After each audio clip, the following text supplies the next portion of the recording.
Heru Budi Hartono telah ditetapkan oleh Presiden Joko Widodo menjadi penjabat Gubernur DKI Jakarta yang akan menggantikan Anies Baswedan pada tanggal 16 Oktober nanti yang masa jabatannya akan berakhir. Pertanyaannya siapakah Heru Budi Hartono? Kita akan ulas atau kita akan lihat bersama profil Heru Budi Hartono.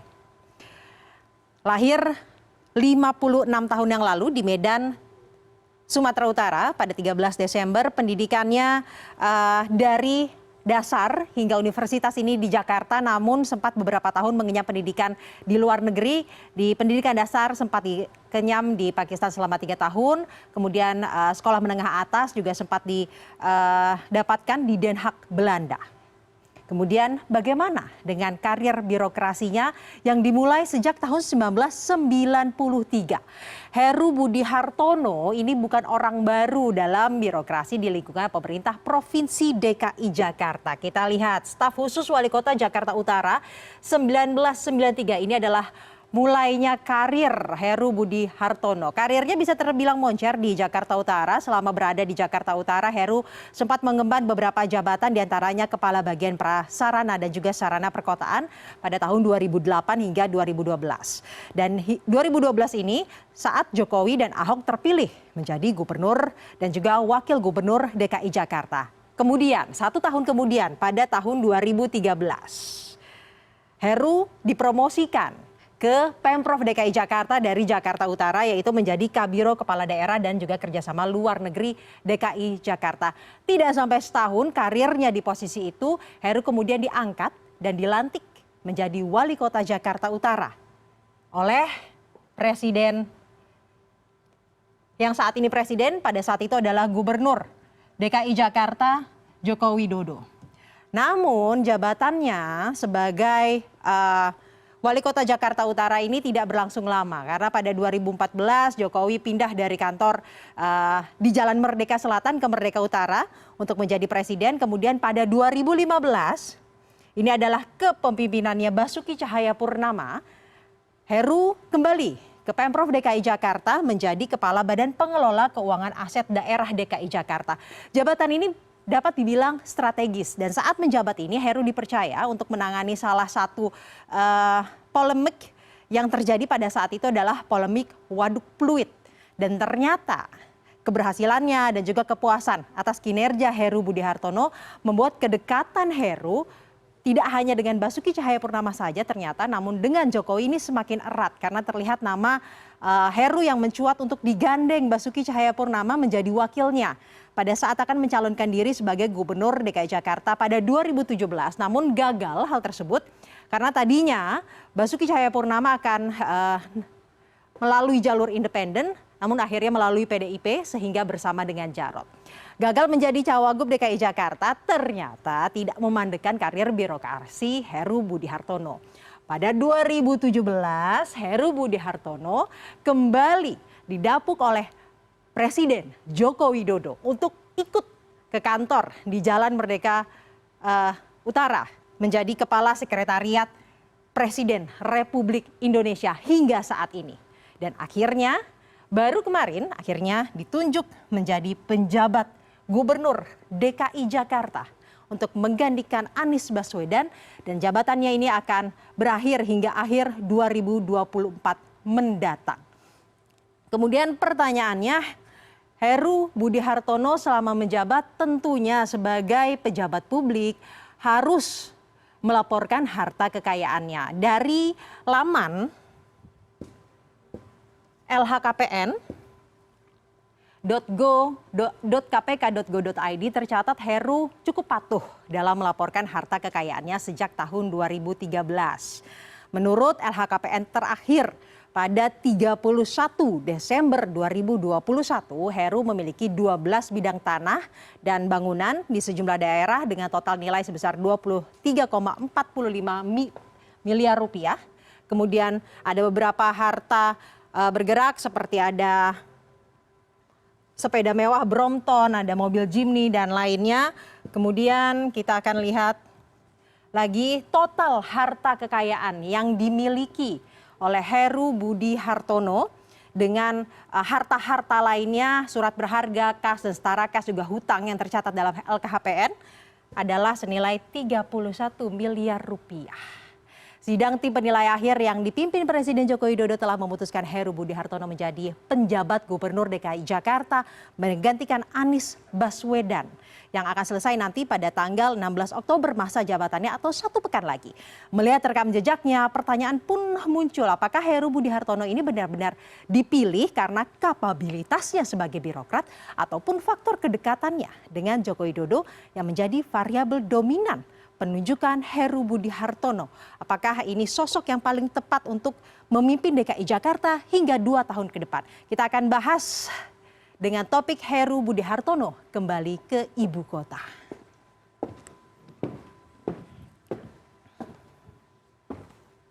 Kita akan bahas bersama dengan 2 narasumber kami yang malam hari ini sudah bergabung melalui sambungan Zoom, yaitu Pak Ray Rangkuti, Direktur Lingkar Madani dan juga anggota DPRD DKI Jakarta serta politisi PDIP Gembong Warsono. Selamat malam Bapak-bapak. Sehat ya Bapak-bapak? Selamat malam. Selamat malam. Sehat, alhamdulillah. Baik, tadi Alhamdulillah sehat. Alhamdulillah. Tadi saya sudah sedikit memaparkan rekam jejak dari Heru Budi Hartono dan sangat gamblang terlihat kedekatannya dengan penguasa saat ini, Presiden Joko Widodo. Saya mau ke Pak Ray terlebih dahulu. Menurut Pak Ray, melihat rekam jejak tersebut, kedekatannya tersebut yang sangat gamblang. Sebenarnya penunjukannya ini karena faktor kedekatan yang lebih dominan atau memang rekam jejaknya menjadi birokrat? Saya kira ada 2 ya. Pertama tentu apa yang menjadi target Pak Jokowi sendiri terhadap DKI Jakarta ya. Dan target itu tentu akan dihubungkan dengan orang yang paling dekat dengan Pak Jokowi. Nah, 2 faktor itulah yang menjadi dasar kalau kemudian Pak Heru dipilih menjadi pejabat ya, ke DKI Jakarta setidaknya untuk 2 tahun ke depan. Nah, yang jadi pertanyaan kita tentu kira-kira apa yang dibayangkan oleh Pak Jokowi selama 2 tahun ini terhadap DKI Jakarta. Sebab ya selain tentu akan mengelola DKI Jakarta dalam pengertian pendidikan administratif, nah DKI Jakarta kita juga sedang dan akan menyambut pelaksanaan pemilu 2024 dan pilkada 2024 juga yang akan datang.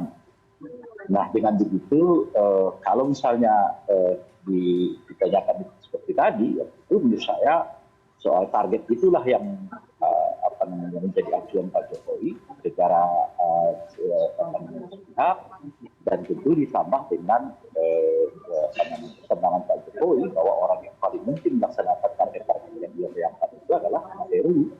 Dan tentu kenapa Pak Heru ya tidak ada lain ceritanya kecuali karena beliau sudah mengenal dan memiliki kedekatan secara personal dengan Pak Jokowi dan antara Pak Heru dengan Pak Jokowi. Artinya kata lain pemilihan Heru Budi Hartono ini untuk memuluskan target Joko Widodo. Begitu Pak Ray? Ya tentu saja. Nah pertanyaannya apa target Pak Jokowi itu sekarang terhadap DKI Jakarta? Nah itu yang memang kita nggak tahu.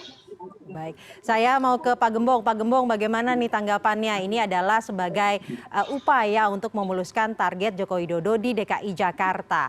Adakah diskusi tersebut dengan Pak Jokowi, karena kita juga tahu bahwa sebelum ada 3 nama, ini Prasetyo Edy sempat bertemu dengan Pak Jokowi dan menyatakan bahwa Pak Jokowi sebenarnya sudah memilih 1 orang, bukan 1 orang, ada beberapa nama yang diberikan. Apakah ini memang Pak Heru Budi Hartono? Enggak, belum. Saat itu belum bicara masalah nama orang.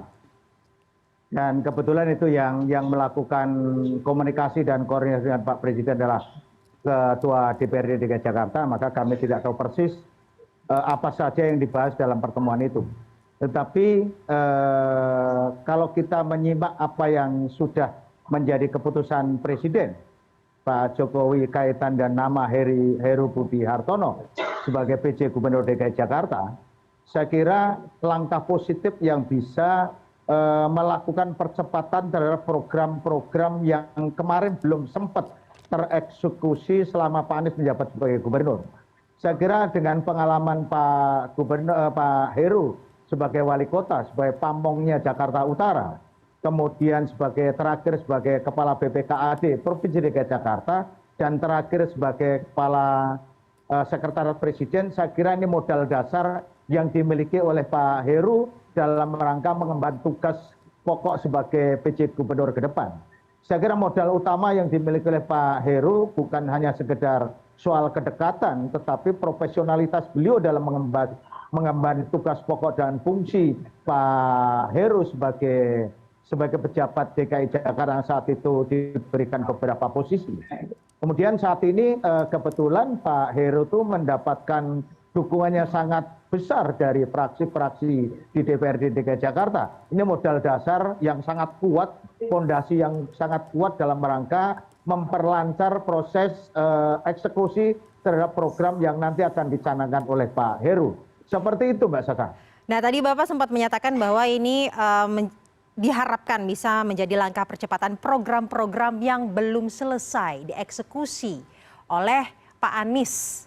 Sebenarnya target sama program-program dan juga kepentingan-kepentingan Jokowi apa yang diharapkan dijawab oleh Heru Budi Hartono? Ya kalau targetnya Pak Jokowi di Jakarta yang tahu hanya Pak Jokowi lah. Kita nggak tahu. Kita nggak bisa nebak-nebak itu. Tetapi ketika eksekusi program yang diharapkan adalah percepatan. Itu yang pertama. Yang kedua adalah kesinambungan antara pemerintah pusat dan pemerintah daerah harus menjadi satu kesatuan yang utuh sehingga kebijakan antara pusat dan daerah bisa diimplementasikan di daerah. Itu yang pertama. Yang kedua harus diingat bahwa yang namanya gubernur kepala daerah itu adalah wakil pemerintah pusat di daerah sehingga kebijakan-kebijakan atau program-program yang ingin dicanangkan di daerah harus selaras dengan kebijakan pemerintah pusat. Mungkin itu yang menjadi catatan kritis Pak Presiden ketika menempatkan Pak Heru sebagai PJ Gubernur untuk mengemban tugas sampai dengan pelaksanaan pemilu 2024 yang akan datang. Seperti itu Mbak Sasa. Apakah itu artinya berarti Pak Jokowi ingin DKI Jakarta ini rasa istana? Begitu Pak? Ya enggak dong Mbak, ya enggak lah. DKI ya DKI, istana ya istana kan gitu. Nah kemudian jadi tadi ketika Pak Heru ketika Pak Heru ditarik ke Jakarta, begitu Pak Heru ditarik ke Jakarta, Pak Heru harus mampu menciptakan suasana Jakarta yang kondusif, suasana Jakarta yang happy dalam rangka proses pembangunan ke depan, sehingga semua stakeholder bisa dilibatkan dalam membangun Jakarta ini. Bahwa Jakarta milik kita bersama harus dibangun bersama-sama dengan tujuan percepatan sehingga kue pembangunan Jakarta bisa segera dinikmati oleh warga ibu kota. Seperti itu Mbak.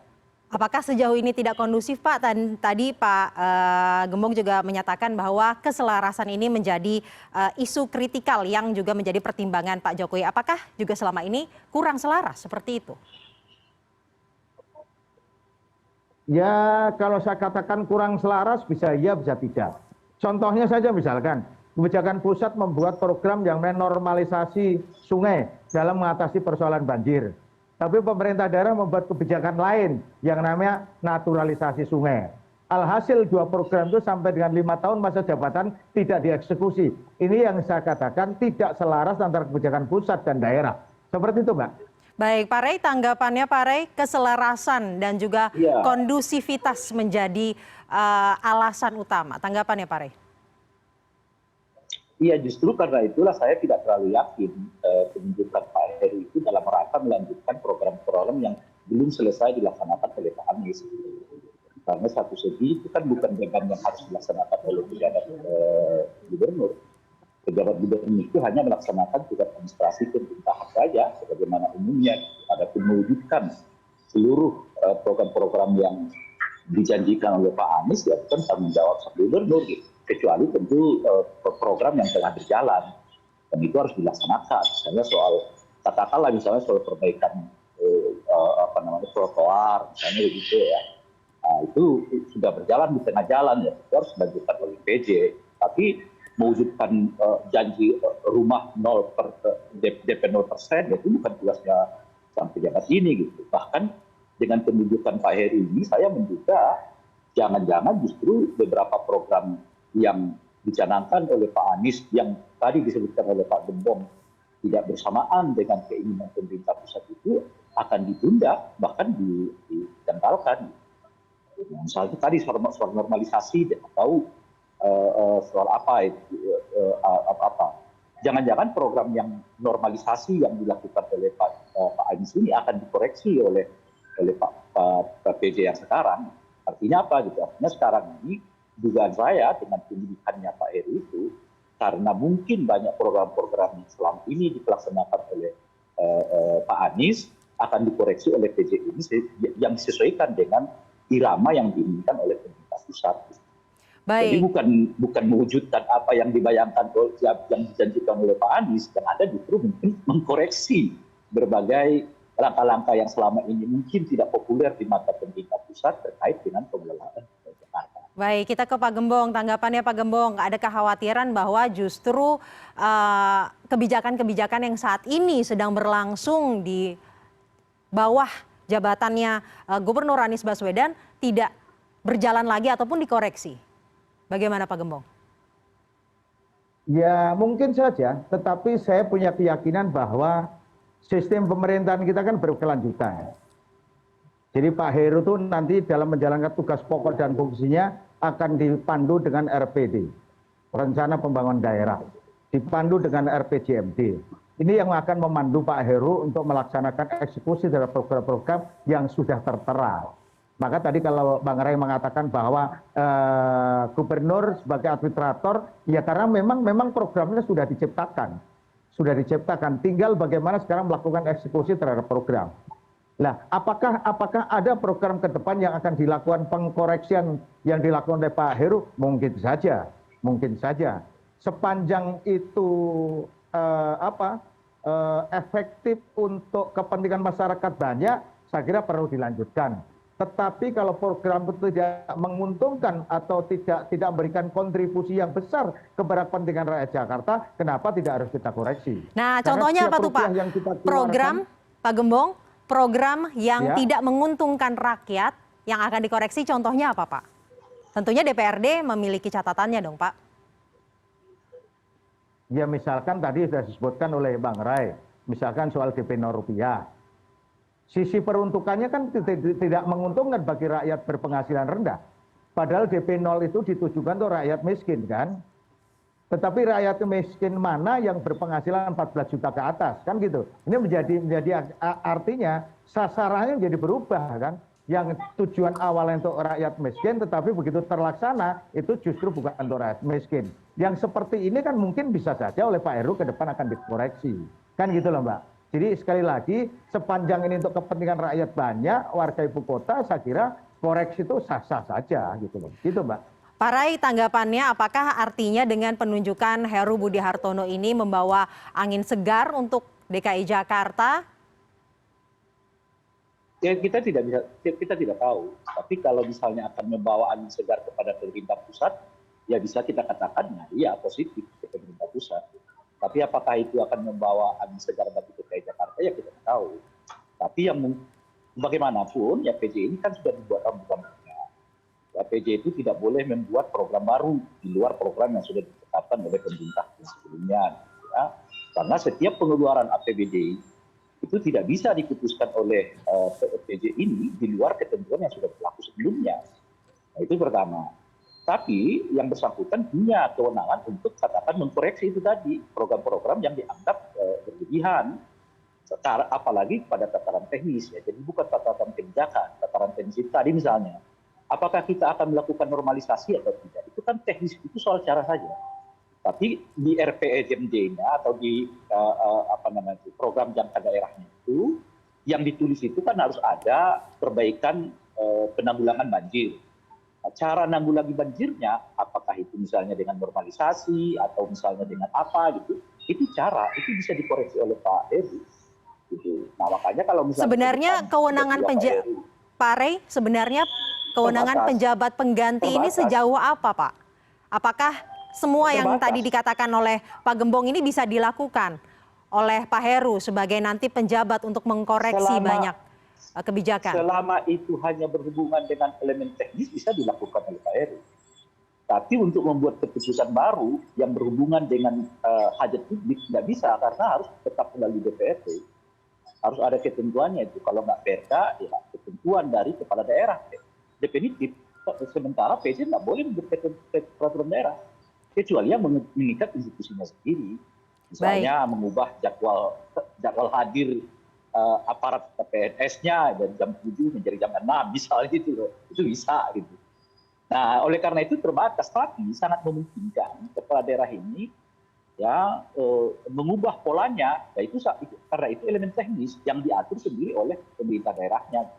Dalam kerangka itulah saya nggak terlalu yakin misalnya Pak Heru akan melanjutkan program-program Pak Anies, apalagi program-program itu dianggap Baik, Pak Rey. Selama ini tidak cocok dengan pemerintah pusat. Baik, Pak Rey, saya mau meminta tanggapan Pak Gembong. Tadi ada kalimat dan juga kesimpulan. Salah satu kesimpulannya adalah angin segar bagi pemerintah pusat, tapi tidak yakin apakah ini angin segar bagi rakyat DKI Jakarta ataupun untuk pemerintahan kota Jakarta. Pak Gembong, saya ingin tanggapannya, tapi nanti ya Pak, usai jeda berikut CNN Indonesia Newscast akan segera kembali.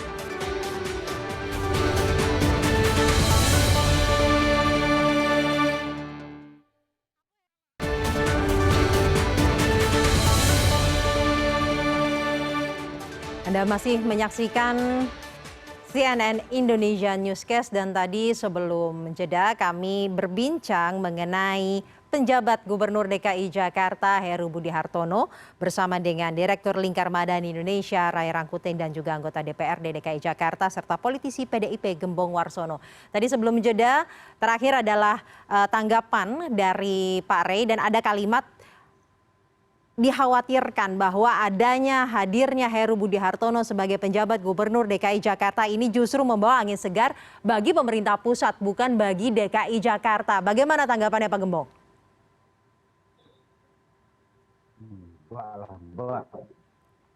Ya, angin segar bagi rakyat Jakarta, angin segar. Saya punya keyakinan itu, bahkan hakul yakin, karena pengalaman Pak Heru di Jakarta yang cukup panjang. Pengalaman yang panjang ini, sementara sebagai PJ,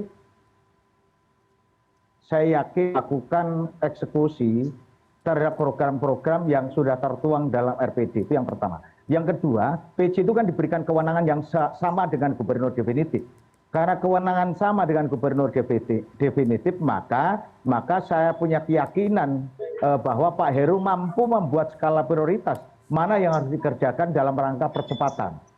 Sehingga persoalan-persoalan pokok warga Jakarta bisa segera tereksekusi.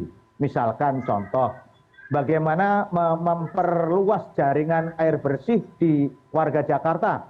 Saya yakin Pak Heru bisa melakukan percepatan dalam memperluas jaringan air bersih itu. Pak Gembong, apakah itu artinya, Pak Gembong, apakah itu artinya posisi PDIP di DPRD DKI Jakarta yang selama ini sebagai oposisi akan mendukung kemudian kebijakan-kebijakan Pak Heru nanti? Akan berubah nih posisinya? Semua fraksi pasti akan memberikan dukungan itu. Karena itu merupakan usulan dari semua fraksi juga, itu yang pertama. Yang kedua, ya tidak ada urusan dukung atau tidak mendukung karena pilihan presiden. Karena ketentuan undang-undangnya seperti itu. Karena ketentuan undang-undang, tugas kami adalah mengkoreksi ketika Pak Heru dalam menjalankan tugas pokok dan fungsinya sebagai PJ keluar dari aturan. Itu yang pertama. Yang kedua, kita akan melakukan koreksi ketika Pak Heru tidak bisa melakukan percepatan terhadap proses pembangunan Jakarta. Dan yang ketiga, tentunya kami akan memberikan dukungan kepada Pak Heru untuk bisa melakukan eksekusi dan percepatan dan program-program yang selama ini ditunggu-tunggu oleh warga Jakarta. Itu Mbak yang akan terjadi di Jakarta ke depan. Karena Pak Heru itu menjadi pilihan dari semua fraksi, bukan hanya fraksi PD Perjuangan. Baik, dan Pak Heru bukan mencerminkan bahwa Pak Heru adalah unsur dari PD Perjuangan, Pak Heru bukan unsur dari PKS, Pak Heru bukan unsur dari mana, tapi Pak Heru adalah ASN yang ditempatkan oleh Presiden sebagai PJ Gubernur DKI Jakarta. Seperti itu, Mbak. Baik, Pak Gembong, saya mau ke Pak Rey. Tadi Pak Gembong menyatakan bahwa figur Heru Budi Hartono ini cukup tepat dengan pengalamannya di birokrasi DKI Jakarta untuk menjawab tantangan DKI Jakarta dalam 2 tahun ke depan. Salah satunya mengenai tahun 2024, ada pemilu. Apakah Heru Budi Hartono sosok yang tepat nih Pak Rey untuk menjawab tantangan pemilu 2024? Oh ya, oleh karena itu sebetulnya melihat PJ ini tidak hanya sekedar melihat PJ dalam kerangka untuk melaksanakan tugas-tugas administratif pemerintahan gitu. Tapi mau tidak mau dia juga harus dikaitkan dengan situasi politik. Nah, oleh karena itu menurut saya setidaknya itu ada 3 tantangan PJ ini menjelang 2024 yang akan datang. Pertama tentu ya memastikan seluruh pelayanan publik di DKI Jakarta tetap langsung bagaimana mestinya dengan ya kalau bisa dengan akselerasi yang lebih baik tentu akan lebih baik lagi. Itu tanggung jawab utamanya. Tapi ada dua tanggung jawab yang lain. Ya, apa itu? Ya, mempersiapkan DKI Jakarta menyambut pelaksanaan pemilu 2024 dan pilkada 2024 yang akan datang. Khususnya menangani, ya, mengatasi polarisasi politik yang begitu tinggi di DKI Jakarta. Cebong kampret sampai sekarang ini kan belum selesai itu.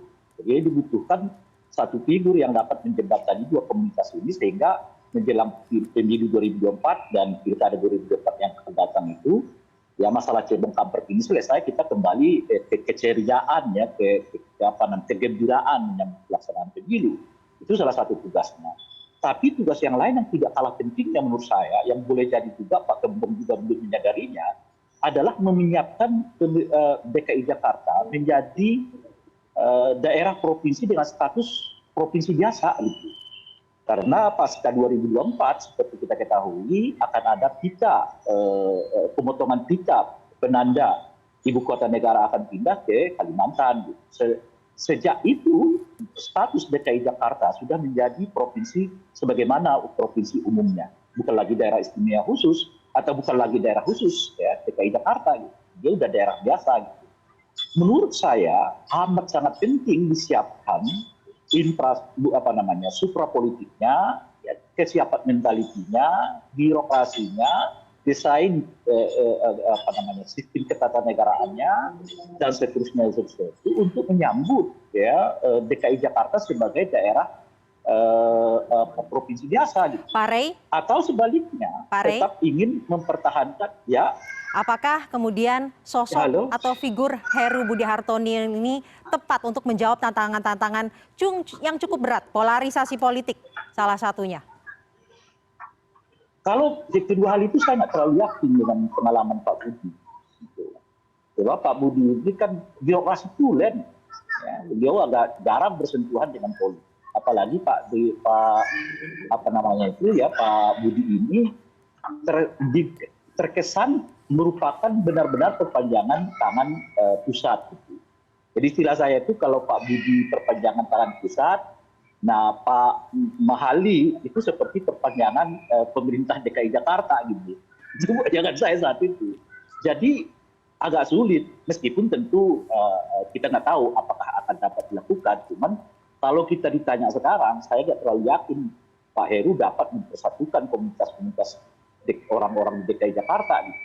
Tapi lebih khusus lagi adalah mempersiapkan status pemerintah atau status provinsi DKI Jakarta sebagai provinsi biasa gitu. Baik Pak Rey, atau seperti yang sekarang sedang diadvokasi oleh banyak orang. Baik Pak Rey, saya akan meminta tanggapan Pak Gembong, Pak Rey.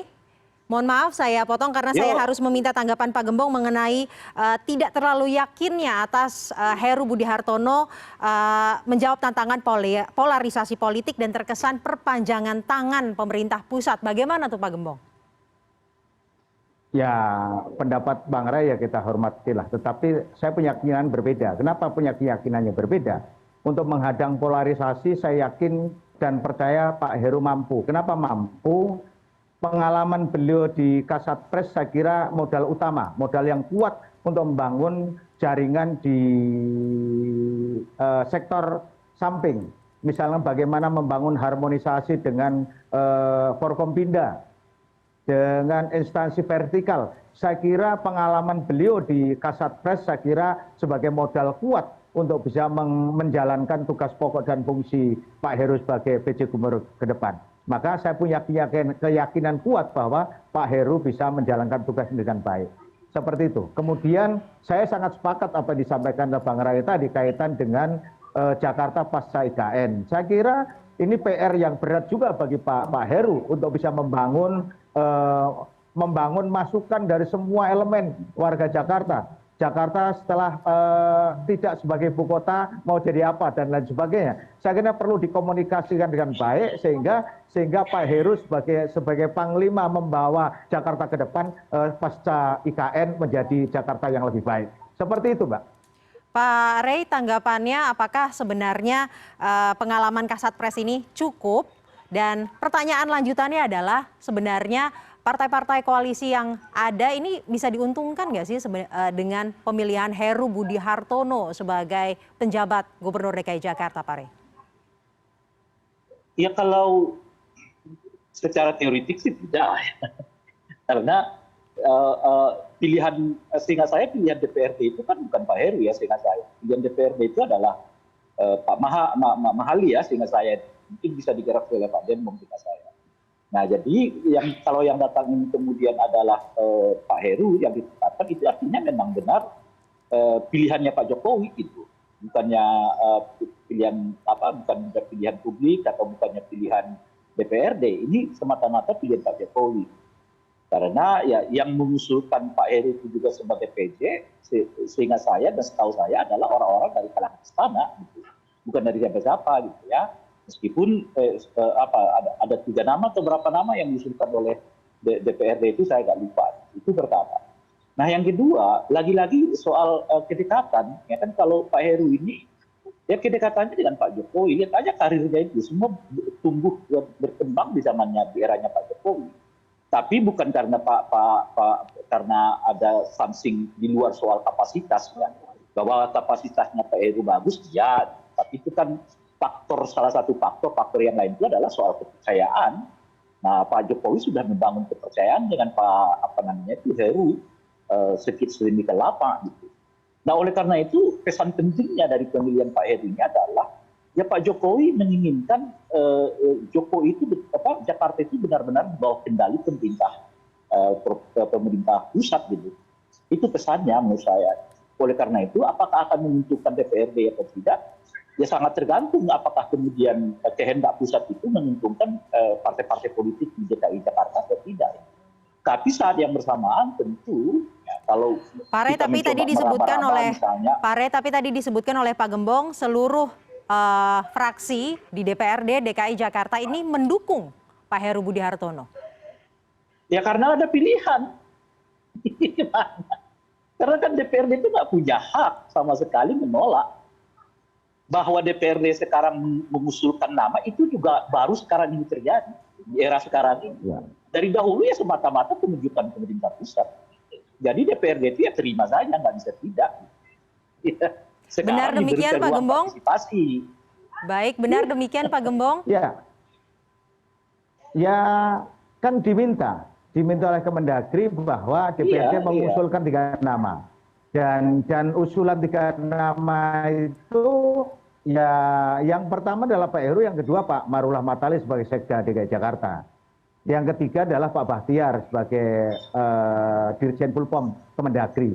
Jadi kalau kita ranking suaranya dari 9 fraksi yang ada di DKI Jakarta, memang dua-duanya mendapat 9 dukungan. Pak Heru mendapatkan 9 dukungan dari semua fraksi yang ada di DPRD DKI Jakarta, kemudian si Pak Marullah Matali, Pak Sekda juga mendapatkan 9 dukungan yang sama. Baru Pak Bahtiar mendapatkan 6 dukungan dari fraksi yang ada. Ini yang diusulkan kepada Kemendagri, kemudian Kemendagri menyampaikan kepada Presiden. Nah kalau hari ini Presiden menetapkan Pak Heru sebagai PJ Gubernur, ya saya kira unsur keterwakilannya semua fraksi sudah memberikan sokongan kepada Pak Heru Budi Hartono. Tinggal bagaimana ke depan yang harus dikawal bersama-sama, termasuk Bang Roy, agar Pak Heru mampu menjalankan tugas pokok dan fungsinya dengan baik. Sehingga ketika itu bisa berjalan dengan baik, maka proses pembangunan Jakarta akan berjalan dengan baik.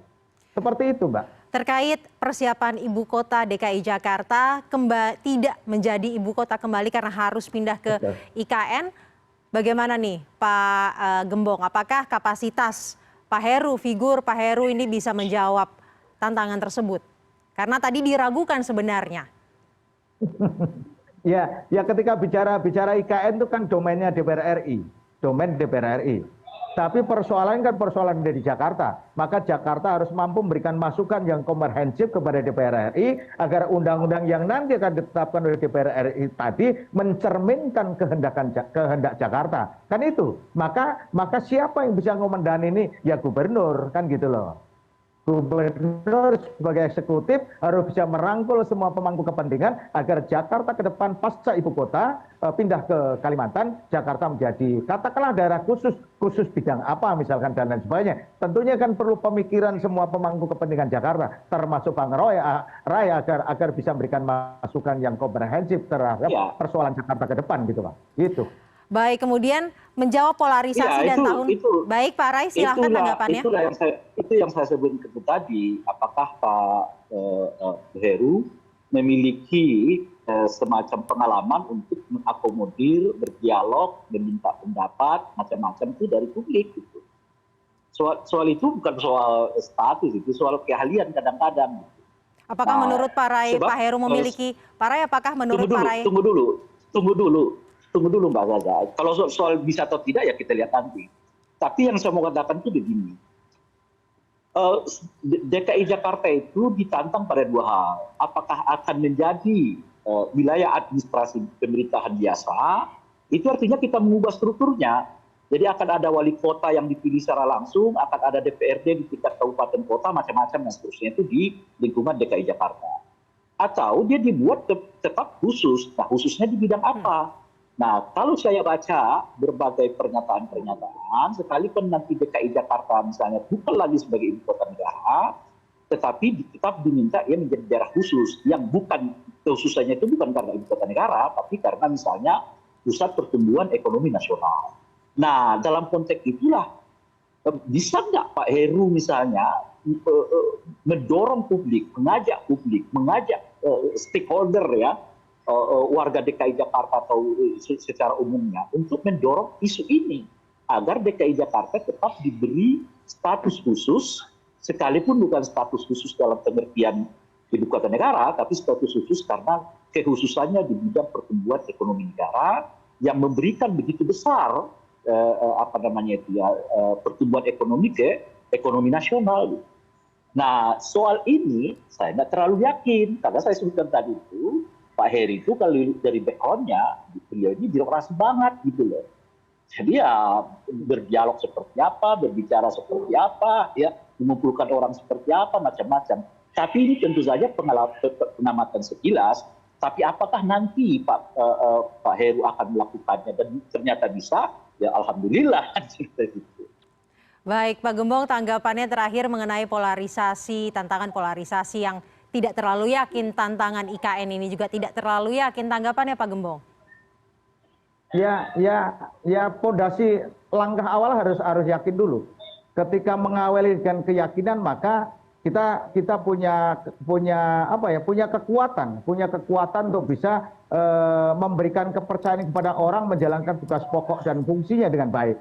Saya harus dilandasi dengan rasa yakin itu dulu. Ketika saya sudah yakin Pak Heru mampu, maka keyakinan itu bisa terwujud dengan membangun kebersamaan, dengan saling koreksi satu dengan yang lain. Karena bagaimanapun juga penyelenggaraan pemerintah daerah itu bukan hanya eksekutif toh, tapi juga di situ di dalamnya ada DPRD.